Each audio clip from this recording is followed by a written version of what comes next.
Welcome back, ladies and gentlemen, to the WCS North American Challenger Playoffs.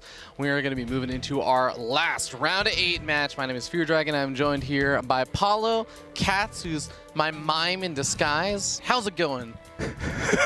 Nice. I like that. Can you do this? I think so. I can kind of do something like that with my belly. It's really weird. Like I want to ask you to show it on broadcast, but yeah. Yeah. Next time. We've had enough flesh from Nate today. Yeah. Oh yeah. Very fleshy. Saw a lot of comments about the very manly curly chest hair and everything. Yeah, there's like a good 10. Savor it, guys, while you can. In the meanwhile, we're going to be savoring this next series of Astrea facing off versus Scarlett. Both of these players currently in Korea right now, playing from there. Now, they had 2 different approaches to coming to this match. You touched on that with Astrea then? I did. So Astrea had sent me a message, but I misread the message. Oh. He said I'm in Korea.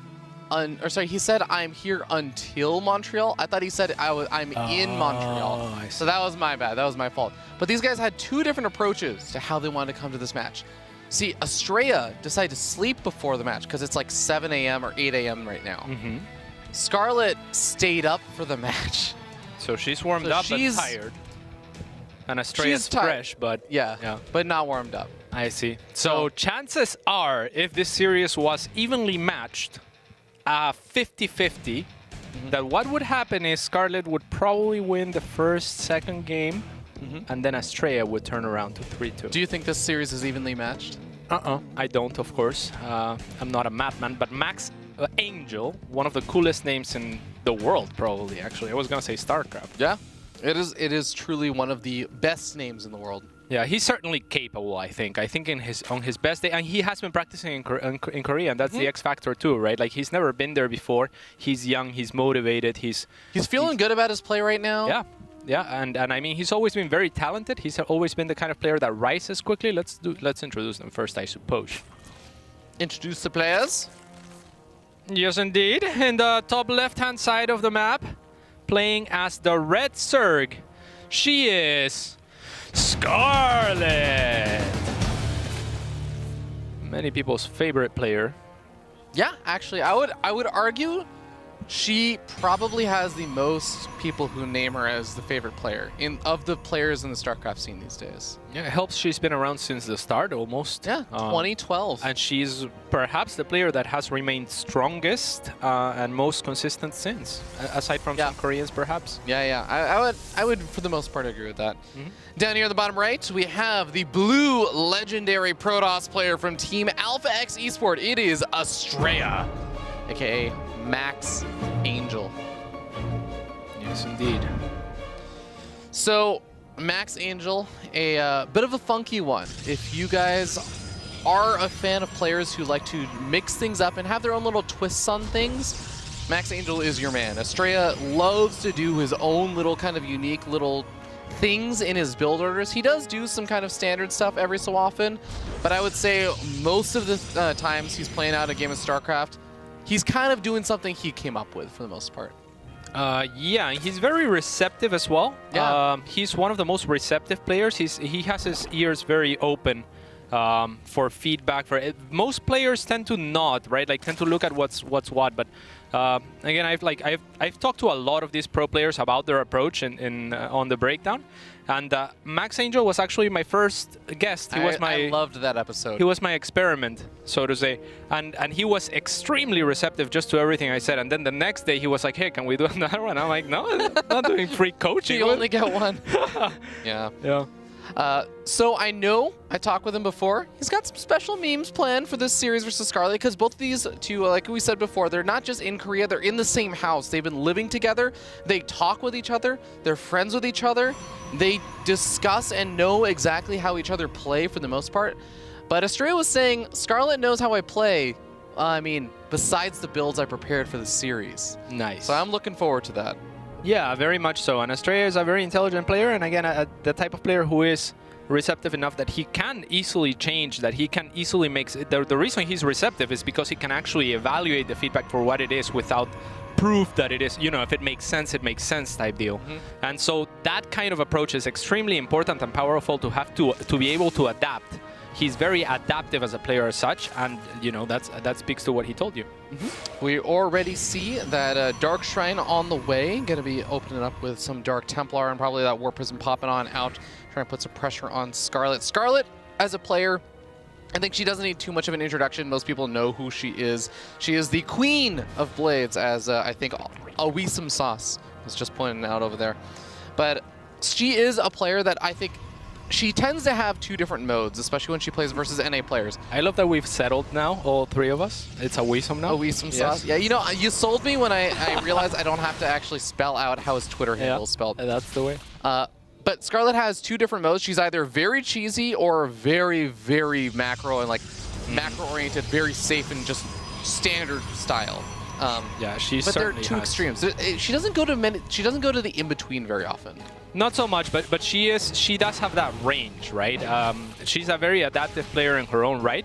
But you're right, she leans heavily on the advantages that she accrues. So if she's going for tech, she'll go for tech. If she's going for economy, she'll go for economy. If she's going for an army and all-in, she'll go for the army all-in. She's not a middle-of-the-road person. Yeah, she's very decisive. I mean, but at the same time, she has such strong mechanics, and that's also part of what makes her a very strong player. Look at this link spread, right? Like effortless. Effortless enough that she can just like redo it. It's like, oh, I just did that well. I need that link, so I'm just going to pull them back. Cute to pull the Adepts with the DTs, so that actually covers the DTs, or if this was a High Templar build or something, you cover that. But even if the Overseer was there, you'd be able to catch it. The DTs are going to get immediately detected by that Overseer, and the Queen also doing a lot of damage to that Warp Prism. Remember, only 5 pickup range, a little bit more dangerous. Yeah, I love the idea for Astrea, for this build, for this map, because he attacks through the middle of the choke. Usually, if the response wasn't, if Scarlett hadn't been ready with already the Overseer, and does she have Overlord speed as well? I don't think she has Overlord. Oh, no, she does. You're right. Yeah. So if she hadn't been super ready for this, then chances are a lot of players will not drop the Spore in the middle of the two bases, and then you can just keep control of that area and siege really good with DT. So I like the choice from Astrea, but Scarlett on top of things.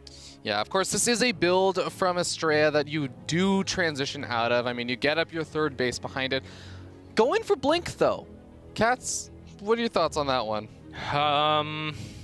I'm not used to seeing as much. Yeah, what I imagine, I've never seen this, but what I would imagine is that he would try to abuse the minerals on the side of the third base. Oh. That would be really cool to see. When I see Blink, I can't think of many other opportunities because it's such a wide open space and creep is already further forward. Yeah, I was maybe thinking like Blink, Stalker, Colossus or something, which is a composition we sometimes see, but you're definitely right about that, the mineral patches. Yeah, he's also making Immortals and Sentries, so maybe not so much committing to that, but I would have loved to see that, right? Like abusing some of the terrain like that. I don't think I've seen anyone do that just yet.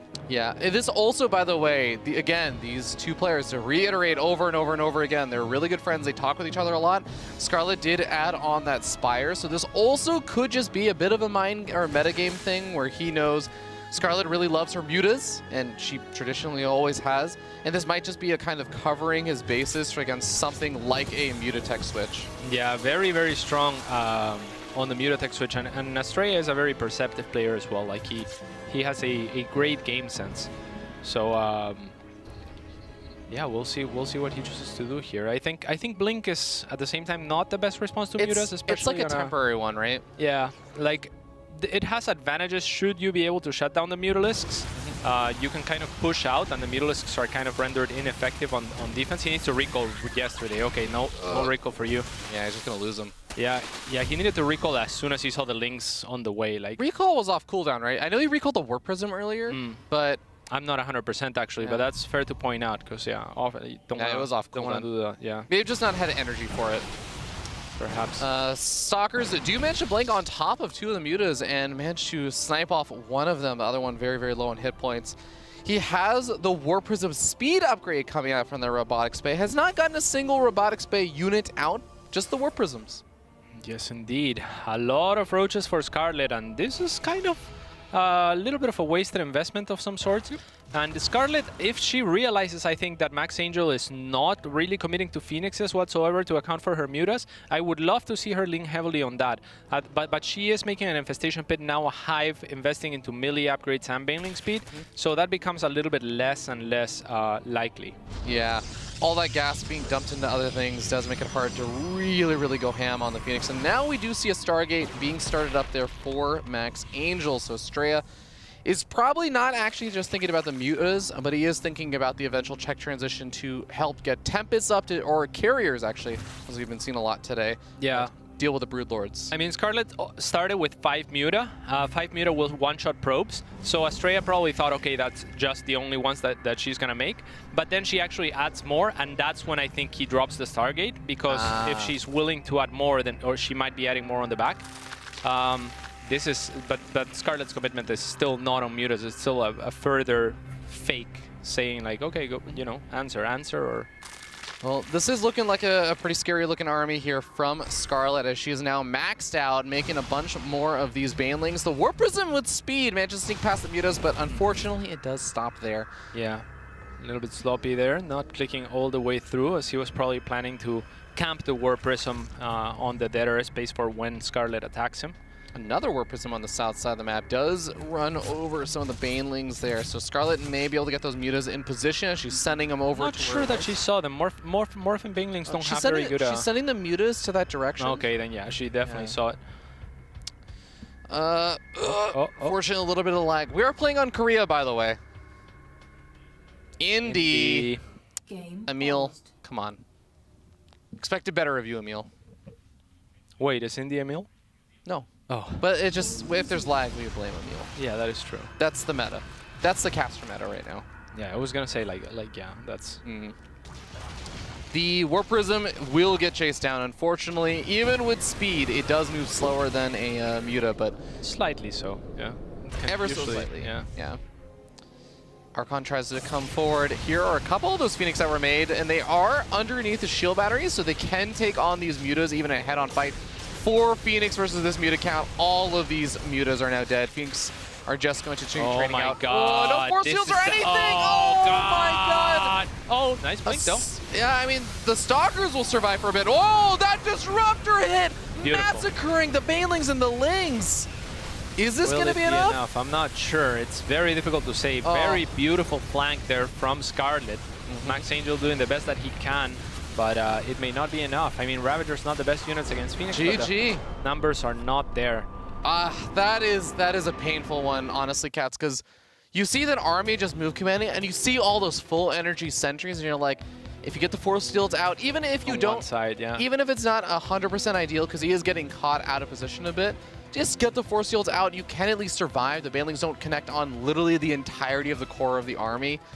There's a chance. When that happens, it's not possible. Yeah, the problem is probably like the screen that he was looking at, right? Scarlett chases the army of Astrea from one side to the other, so he's probably worried about the army that he sees right behind him, and then Scarlett shows up with another huge army right in front of him, where it's too late, perhaps, to react for Astrea. Very difficult to blame him. Yes, on our screen, it's clear, right? It's like, yeah, that's coming, but on his screen, probably not. That was just very, very well done by Scarlett.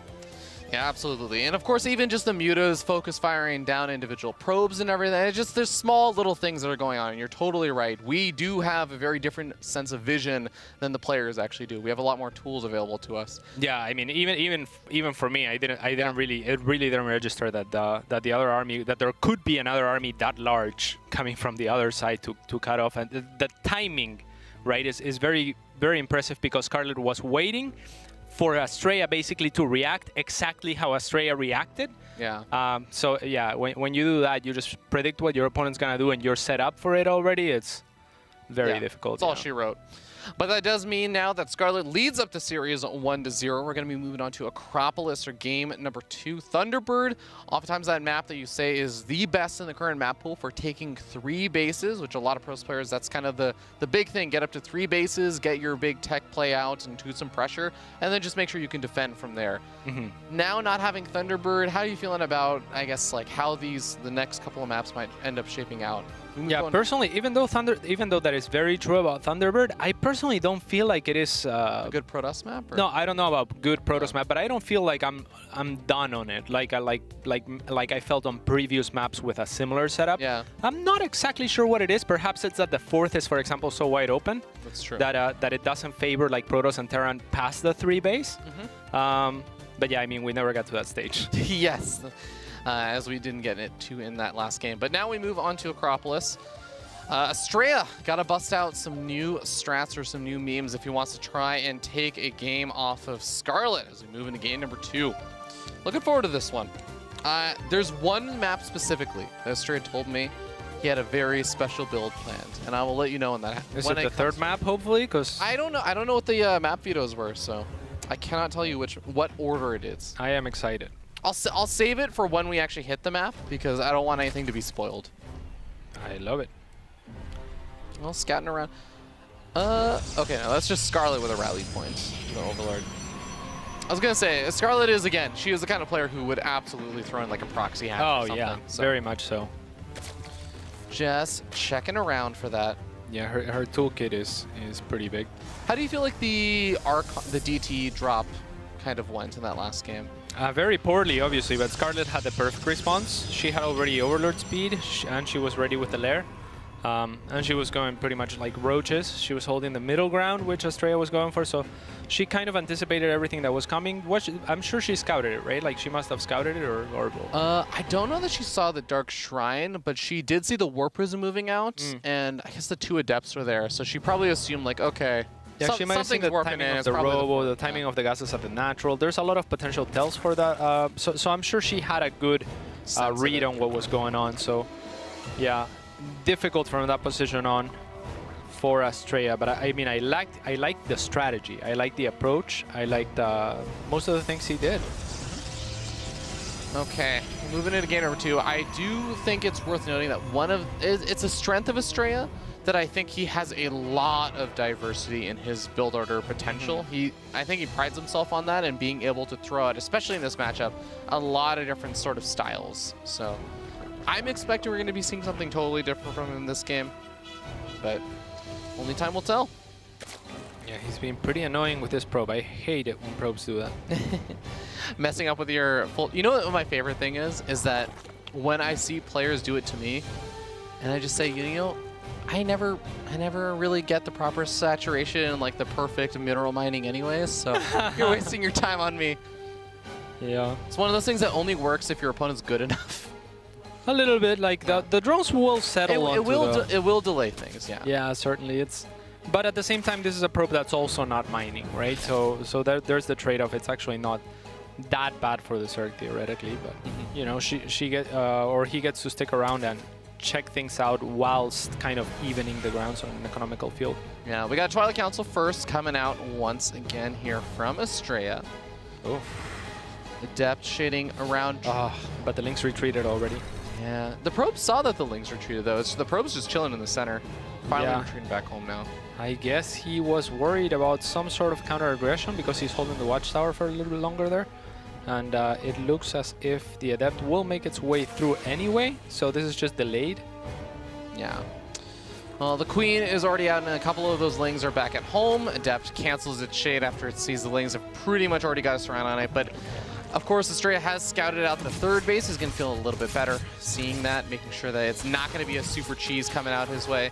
Focus fires down at a drone, and you'll notice he tries to close the distance on the drones as he focus fires them down. That's to actually try and prevent them from just becoming a spore crawler or becoming some sort of building and evading the attack. Yes, indeed. Charge on the way. Okay. Very fast. We'll see, yeah, also the Robo. We'll probably see a War Prism being made pretty soon. And extra gateways being added. We'll see just how many. This could very well be an Immortal Charge Lot all-in, or just even a Charge Lot all-in. I would not mind that, but no extra gateways just yet. I mean, he's kind of broke too, though, so... Yeah, that only really takes him up to 4... Okay, 4 gateways, yeah, with the 1 gateway he has so far. Stalker is there to try and deny some scouting information. I gotta say, I don't like the Chrono Boost allocation here. He's Chrono Boosting the charge, but he's not gonna use it as soon as it's ready anyway. So Chrono Boost is kind of wasted on charge. That's a fair point. his Warp Prism won't even be able to make its way across the map, and immediately, if it tried to immediately warp in Zealots, it still would not be fast enough. Yeah, it's a long while. I mean, charge is done and there's no Zealots out. So like that Warp Prism could, or that Chrono Boost could have been a couple more probes, or like a faster Immortal transition if he was going for that. Would you wait for the Temple Archives to finish to get the first round of Archons before you actually move in, or would you just go now? I would not go now, that's for sure, and I think that's what he's gonna do. Okay, shows up just with 4 Zealots. Gets a Creep Tumor. I guess 4 Zealots is enough that you can just pick it up into the Warp Prism, but you've also revealed your hand a bit of how fast Charge came out. Exactly. Yeah, I mean, you want to commit to Zealots at this point, so what I would like to see now from Astrea is perhaps not a committal to this strategy. I mean, he could have, he stood a chance to kind of catch Scarlett being greedy, and that's the trade-off, but he didn't. And now, yeah. Okay, he's starting to probe back up again. I was going to say, you're sitting on 45 workers and you're going to wait around for Storm? Yeah, this is more consistent with what he's doing, applying some pressure, feigning aggression, and then going for the economical route. So he only did add the 4 gateways. And in that sense, I really like this poke a lot more, like because it was never going to be a committed attack. So he was just looking to force units with the charge. Yeah. And that the charge is the hard sell, right? It's like he's very much trying to sell this aggression. So playing mind games is Astrea. I like it. Yeah, it failed, but I think he was accounting for that. Well, the Baneling Nest does come out, but pretty late on here for Scarlett, so she should not have too many Banelings super early on. And he's got 2 High Templars. Storm is getting closer and closer to finishing, and he's moving behind that 3rd base. I think he may be sitting next to an Overlord, though, with that Warp Prism, so Scarlett may have it a good idea that the something is going to be coming to that location soon. It's going to be that Storm drop, by the way. Yeah, I would have very much liked for this Warp Prism to drop into the main instead of trying to go for the natural, because the main is much further away from the 3rd. So was Scarlett to reposition, then you can hit with the other Warp Prism onto the 3rd. But going to the natural is very easy to defend both. Now he's going to the main, but I'm not sure if it's too late, because now the other Warp Prism has just been sitting there for a while. Okay, Warp Prism is moving into the 3rd base and is going to go in for the Storm jump. Ooh, no reaction from Scarlett. Almost every single drone gets killed there. Yeah, very, very well done. And keeps the other Warp Prism alive. Yeah, and I mean, if you're Scarlett, you probably don't know that those are Templars, right? So that's the caveat here. It's like she's probably thinking I'll have time to react. That was very, very nice from Max Angel, but will it be enough? Scarlett now says, wow, you teched fast into charge, you teched fast into Storm, and now you use Storm for economy. I've been making an army, so she recognizes she likely has an army advantage, and she wants to capitalize on this. This is brilliantly consistent from Scarlett. She's a very, very intelligent player, and it really shows in her play. Okay, a couple of force fields are available for the defense over here. It's going to be very, very important for Astrea to get some good ones, especially against all these Banelings. The Lings come running on forward. Storms on the Banelings that don't have speed. They get obliterated, but a couple still left over. Some good Warp Prism Micro going to try and keep these units alive, but unfortunately there is just way too much Scarlett here. Yeah, I mean, even with the Banelings with speed, I think Scarlett just a little bit too smart, right? Like she says, okay, you forced me to make army, and as soon as the storm happens, as soon as it happens, she just moves across the map, right? She's like, okay, that's a lot of tech. I know where you've been allocating all of your resources, and I've been allocating all of my resources in army. My best shot right now is to kill you right now. She does not hesitate. She does not slow down. She marches forward, even without Baneling speed. Yeah. Right? Like she says, I don't have Baneling speed, it doesn't matter, right now is my timing. Yes, most players would wait for Baneling speed, right? Like it's on the way, you already know that there's Storm. Many players would feel, oh, there's Storm already, I have Hydras and Banelings, like maybe that's not the best idea to attack. But Scarlett just recognizing exactly which advantages she holds and capitalizing on them. Yeah, the raw numbers definitely working out in Scarlett's favor. And now with a 2-0 lead, she is 1 game away from moving on to the semifinals and having her whole trip and everything back home. Over to Canada, completely paid for. Hells yeah. So we're going to be moving on to New Repugnancy, and I've got to say things are looking a little bit more dire here for Astrea. I've loved his strategy though. Yeah, I really like the strategies and the ideas he's been throwing out, but they have not really been working so far. So what do you do? I don't really feel like just a return to normalcy is the right way to go, right? You still got to continue just doing your own little twists on things, the things that you prepared. Yeah, I mean, yeah, no, definitely. Yeah. You don't go back to normal, not against the likes of Scarlett. I think that the fact that he is trying new things is really showing, because when most players see new things, they're kind of confused, they're kind of doubtful, they're kind of hesitant. Scarlett is just not. She's just like processing as fast as you can process and making the best out of it. So it's a difficult task, because Astrea, if he's preparing these new things, he hasn't practiced them that much. So he doesn't see the holes in them. He might have practiced it enough that he thinks, okay, I have Storm against Hydras, like the same reasoning that I was using, for which most players may not attack in that instance, right? But yeah, I mean, it's difficult when your opponent's just, yeah. Scarlett, and I think Scarlett especially, like, you were talking about how Neeb is a very talented player and is very good at recognizing situations and making the most of them. I feel like Scarlett is also a really extreme example of that, where she is a very, very cerebral player. I think back in the day, the way that she actually described it to me was she used to be such a mechanical player. Back in 2012, when she kind of first qualified for the global finals and everything, she attributed everything to just being mechanics, that she was just mechanically superior. Yeah. But then people started catching up around 2014 and everything, and she's like, well, I have to get ahead some other way. So she just became very, very cerebral in her play, and it shows. She's good at reacting in those kind of situations. Yeah, and I'm glad you bring up the two perspectives. Scarlett is definitely one of the most complete players on that front. Like, when you give one part away, then you gain on the other one, and vice versa. And that's because you become good at mechanics through iteration, through doing the same thing over and over and over again. In the Wings of Liberty, Heart of the Swarm era, when she was like very, very strong still, she was very good with, for example, Mutiling Bane. She would always go Mutiling Bane. Koreans feared her at Mutiling Bane. You do not play straight up against Scarlett. And it showed, like, the way that she talked about players, like who's good, who's bad. It was all based around mechanics, just like you said. Like, Kayn was a rising player back then. She would be like, Kayn has good mechanics. That's what she looked for. That's what she admired. That's what worked for her, right? But now she has the capacity where she kind of flies in the middle. We were talking about player approach and whatnot. She does have the ability to be a prospector, to try out different things, to take from other people. She takes, she probably takes a lot from the Korean house. She's very receptive on that front, like No Regret, Bly. These are influencers for her, where she trusts their thinking enough that she's like, yeah, like I can recognize what's a good thought, what's a bad thought, and applies it to her play, and that's why she's so well-rounded. At the same time, when you're doing that, you can't be as mechanical nice. And speaking of well-rounded, she is showcasing a little bit of that No Regret Bly influence as she goes to that proxy hatch right at the front door of Astrea. Astrea, I know he's seen Scarlett do this 100 times.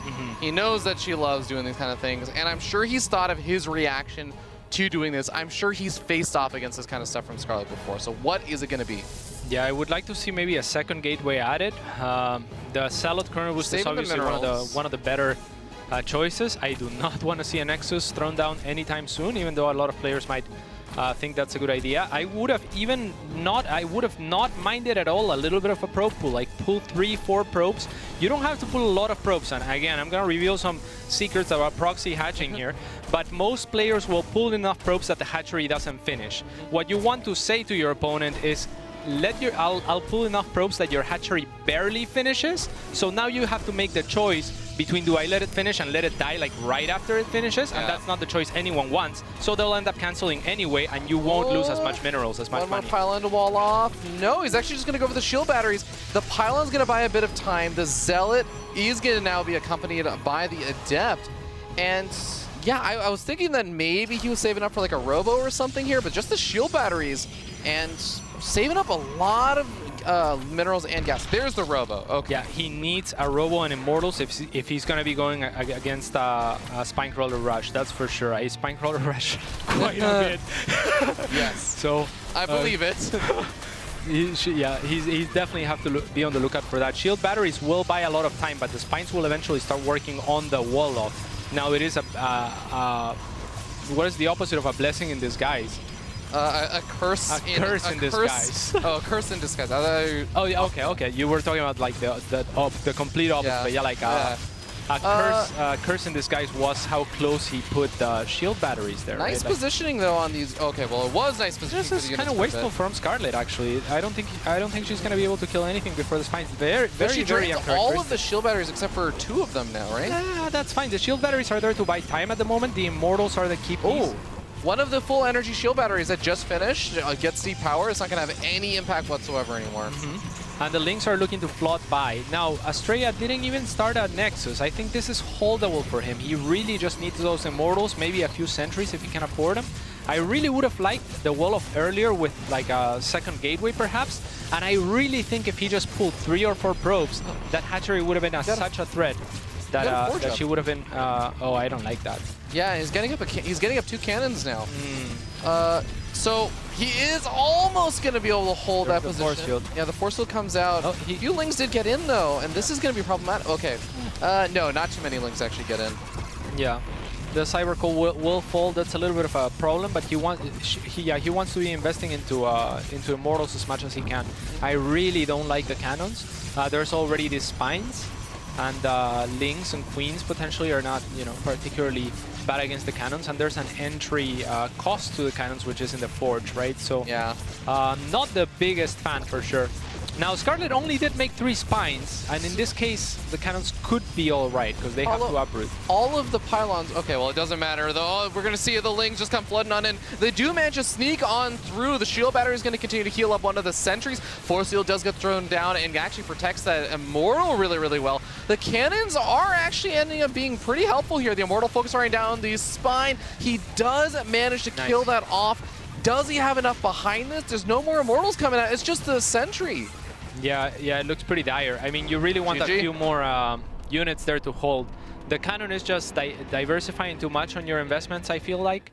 And yeah, I mean, it's a very difficult situation to be in for sure. I think that the biggest thing there is recognizing Scarlett's on one base and stopping the hatchery before it goes up. I think if he just pulled a few probes with his first Zealot, Chronobus the second Zealot, then she would have been forced to cancel the hatchery. And there's no way that a Queen can make it across the map in time to drop a creep tumor and keep the creep there. Yeah.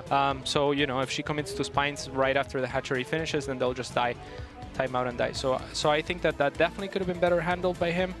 There was also 2 or 3 times that whenever the Lings are trying to squeeze on through, that he almost had his units in position where he was hold positioning them and they should have blocked everything off, but there was like these small little gaps, and every single time the Lings would just run straight through and get a full surround on everything, and that happened on the last engagement as well. Yeah. That definitely hurt as well. Yeah, I think that did help Max Angel was he bought a lot of time when Scarlett actually thought that she could kill the Stalker and the Adept. Really uncharacteristic of her. If she had used that moment to like maybe uproot the spines, I would have been okay with that. But because she didn't, she wasted some units, and that was an opening for him to kind of get those cannons up and do something. But yeah, unfortunately, it just wasn't enough.